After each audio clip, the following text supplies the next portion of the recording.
Demak, barchaga assalomu alaykum do'stlar.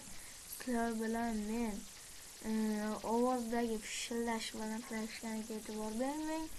Demak, men YouTube kanalimda siz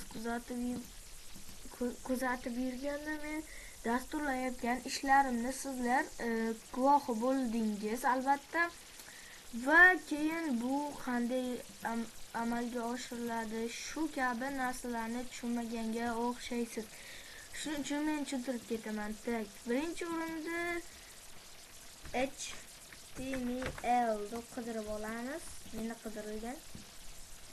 Demak, HTML ni anaqa qilib ko'ramiz.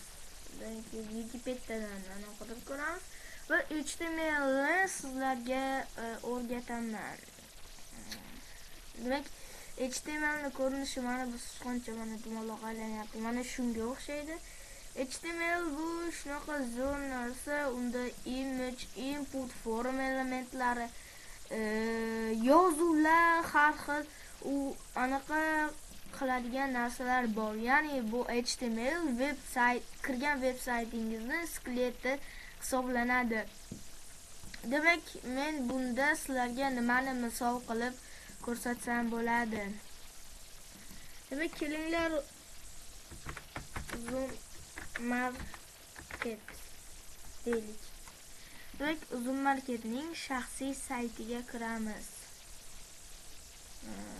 Mana internet do'kon. Xuddi siz ham mana shunday kiriladigan narsani yasasangiz bo'ladi. Xo'sh, hozir kiradi. Demak, sizlarga avvalo HTML ni ko'rsatsam, demak, HTML manaqa yozuvlardan iborat. Ya'ni H1, H2, H3, H4, H5, H6 gacha bular nimaga javob beradi? Bular yozuvga javob beradi. Mana bu yerdagi katta yozuv. Agar H1 bo'lsa, bu katta yozuv bo'ladi. Agar H2 bo'lsa, kichiklashadi. H3 bo'lsa, yanada kichiklashadi. H4 bo'lsa, yanada kichiklashadi. Bu paragrafdagi. Ya'ni unda biz har xil matnlar, har xil anaqalar qilsak bo'ladi. Va kelinglar sizlarga sразу A tegini o'rgatay.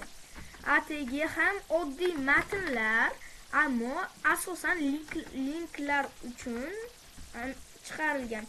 Ya'ni biz href desak, ya'ni bizda href bu qandaydir linkni anglatadi.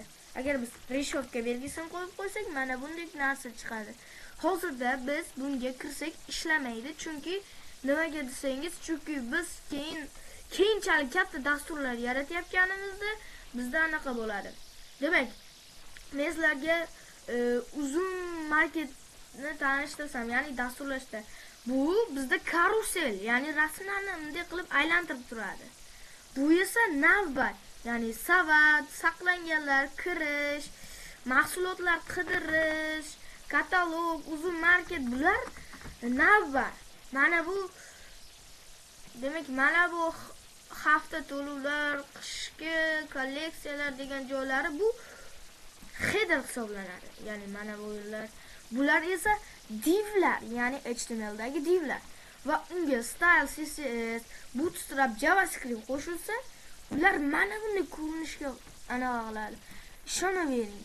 Demak, HTML haqida bildiksizlar bilan endi biz kelinglar CSS deb qidirib ko'ramiz.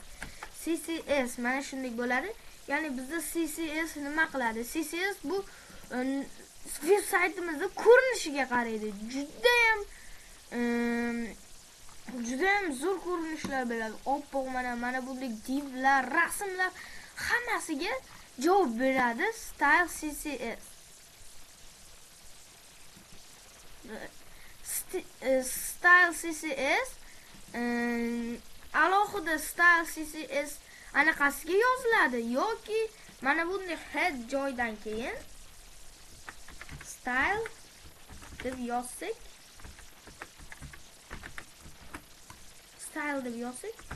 mana masalan mana bu h1 nuqta h1 yo'q, h1 ni o'zi h1 unga anaqa qilamizda, kelinglar color, ya'ni rangini biz qizil qilamiz, red. Mana ko'ryapsizlar, bizda h1 ya'ni h1imiz